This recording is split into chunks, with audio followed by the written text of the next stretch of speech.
Alors, dans ce deuxième TP, le problème est le suivant. Vous avez à peu près 22 clients, d'accord, qui vont passer un certain nombre de commandes.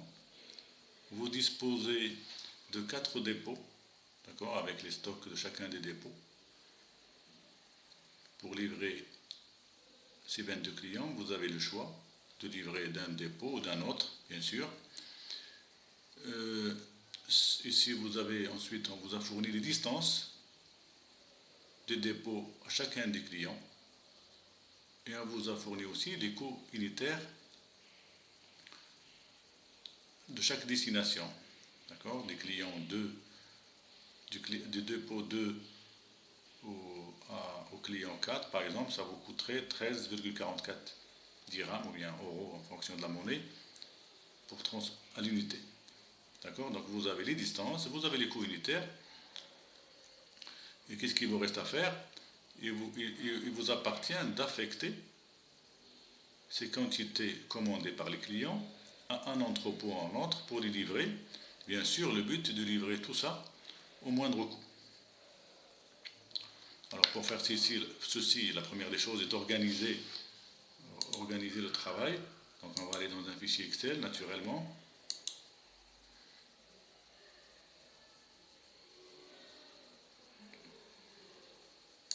Voilà, là par exemple.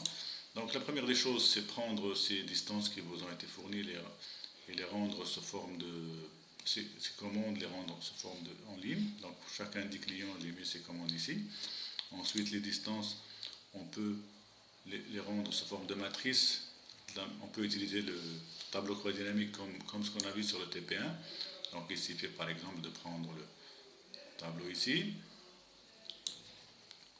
et de cliquer sur insertion, tableau croisé dynamique, dans une nouvelle feuille par exemple, et on va prendre les origines qui sont les dépôts et les destinations qui sont les clients, d'accord, et on peut mettre ici la distance. Voilà. Donc vous avez rapidement votre tableau de distance. Donc j'ai fait tout ça pour vous ici. On va aller directement ici. Donc j'ai fait un premier tableau où il y a les distances, d'accord. Ensuite une deuxième matrice de la même manière où il y a les coûts, d'accord. Et ici un tableau. Ensuite ici je reproduis les commandes, donc chacun des clients, la quantité commandée, total de ce qui est commandé.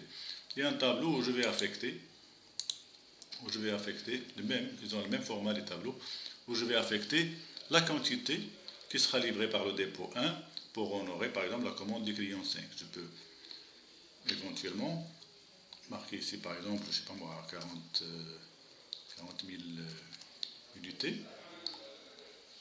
Bien sûr, je dois faire en sorte que la quantité affectée au total, tous les dépôts ne dépassent pas la quantité commandée, mais de la même manière, je dois tenir compte de ce que cette quantité que je vais affecter au global à tous les clients ne doit pas dépasser mon stock entrepôt. Donc tout simplement, il suffit de faire un total ici.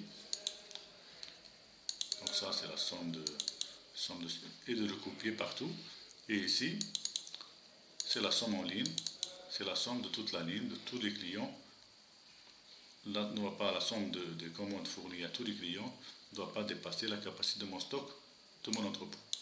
Bien sûr, si je multiplie ici la quantité affectée, d'accord, par le coût de transport, ça me donnerait le coût global affecté à chaque client. Par exemple, ici, en affectant 40 000 pièces au client 5 de l'entrepôt 1, ça me coûterait 216 452.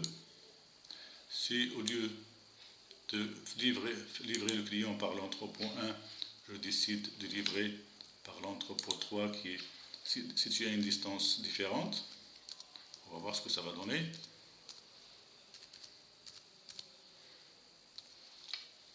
Le coût n'est pas le même. Probablement cet entrepôt est situé très loin de notre client. Donc manuellement, vous aurez bien sûr à remplir ce tableau-là en veillant à ce que la quantité